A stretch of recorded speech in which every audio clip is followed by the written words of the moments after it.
Good afternoon. Queen Elizabeth's death has captured world headlines for the last several weeks.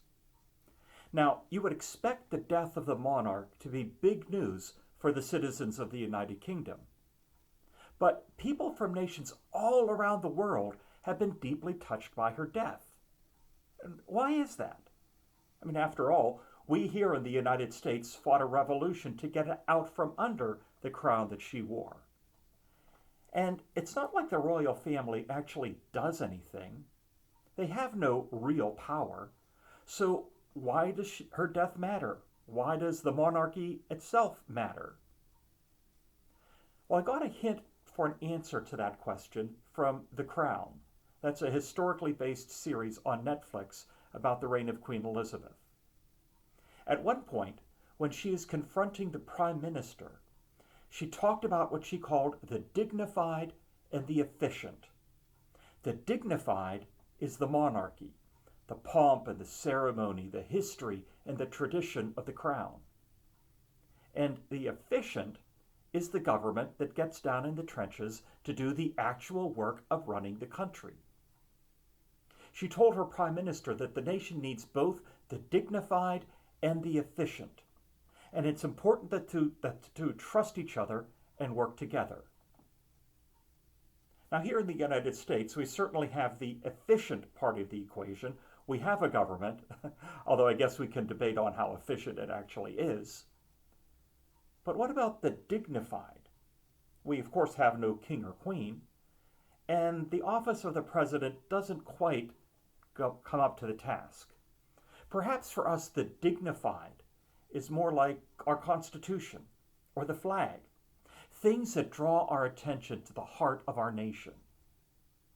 The dignified and the efficient.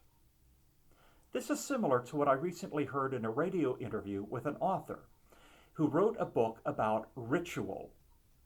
Rituals are things that we do that serve no useful purpose. There's nothing practical about them. But rituals are important because they bring meaning to our lives. They direct our attention beyond the common ins and outs of daily existence. They remind us that there's more to life than paying the bills and mowing the yard. Rituals let us know that something significant is going on, something bigger than ourselves. Rituals tell us that there is a point to life that makes everything that we do worthwhile. Now, when you hear me use the word ritual, you might think of impressive ceremonies, like what we do when we lay a fallen soldier to rest or the president's inauguration. But rituals fill our lives more than you perhaps realize. The rituals I'm talking about include things like blowing out candles on a birthday cake. Why in the world do we do that?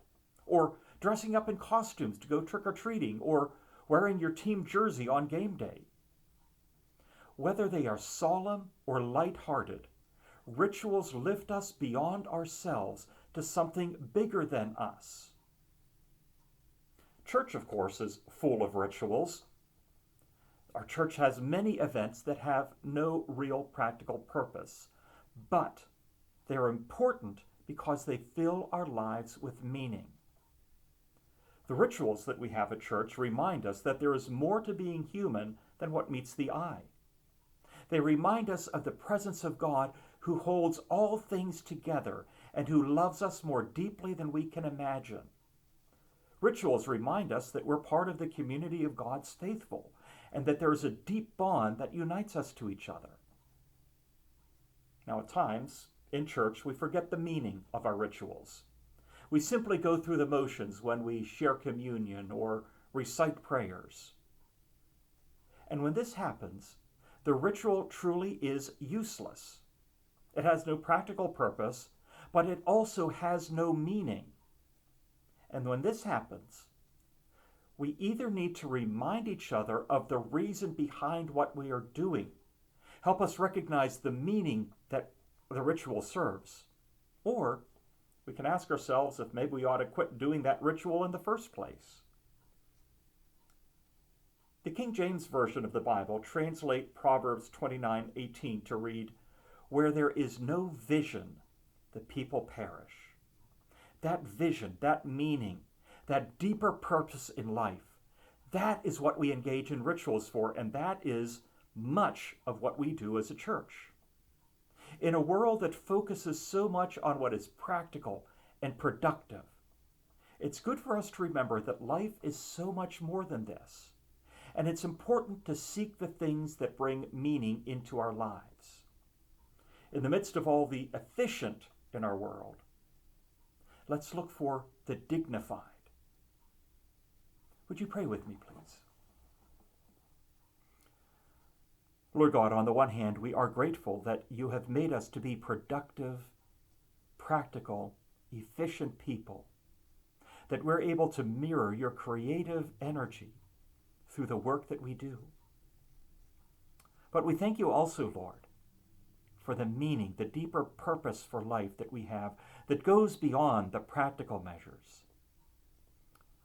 Help us think, Lord, of the rituals that we engage in, the lighthearted and the solemn. And as a church, help us to remember the meaning behind the rituals that we share. And may all of what we do draw us closer to you. Amen. Thanks for joining me. We'll talk again later.